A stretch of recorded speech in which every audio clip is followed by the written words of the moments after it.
Joni yang mengatakan dia disiksa lah, dipaksa lah, dan macam-macam tuduhan itu boleh, itu sepihak. Tapi masalahnya saat dilakukan pemeriksaan didampingin seorang kuasa hukum enggak.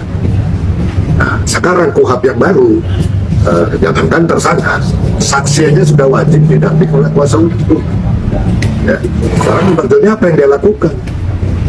Melakukan perbuatan menyimpang oknum penyidik itu, laporkan aja ke Propam.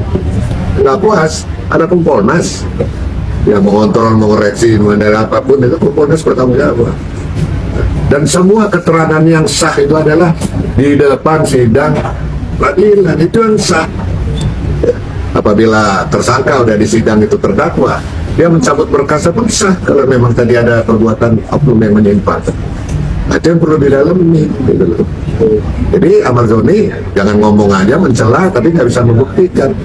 Ya, biasanya gitu-gitu oknum polisi yang melakukan yang ada saksi. Kalau dia dapatkan di setrum, dia ada bekasnya. Ya, minta aja pisingnya. Itu kalau tanggapan saya tentang perbuatan menyimpang oknum dari penyidik.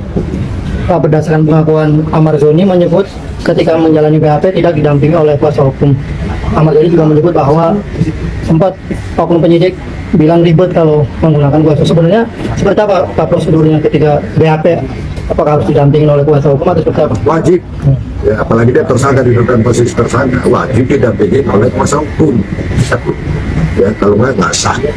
Nah, KUHP yang baru, jangankan tersangka, mesti saksi aja udah wajib didampingi oleh kuasa hukum, itu KUHP yang baru.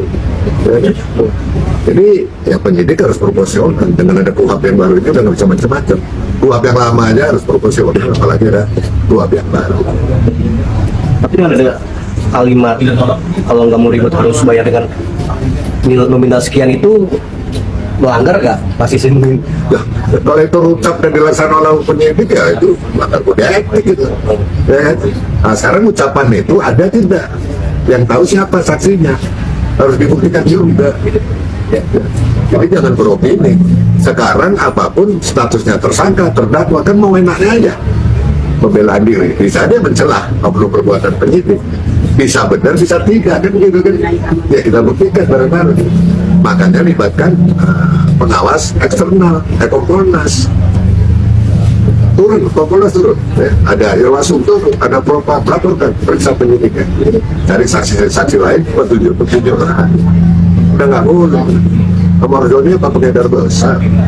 Dia seorang korban penyalahguna pecandu narkoba sudah 4 kali. Beri kesempatan dia untuk bertobat dan berobat.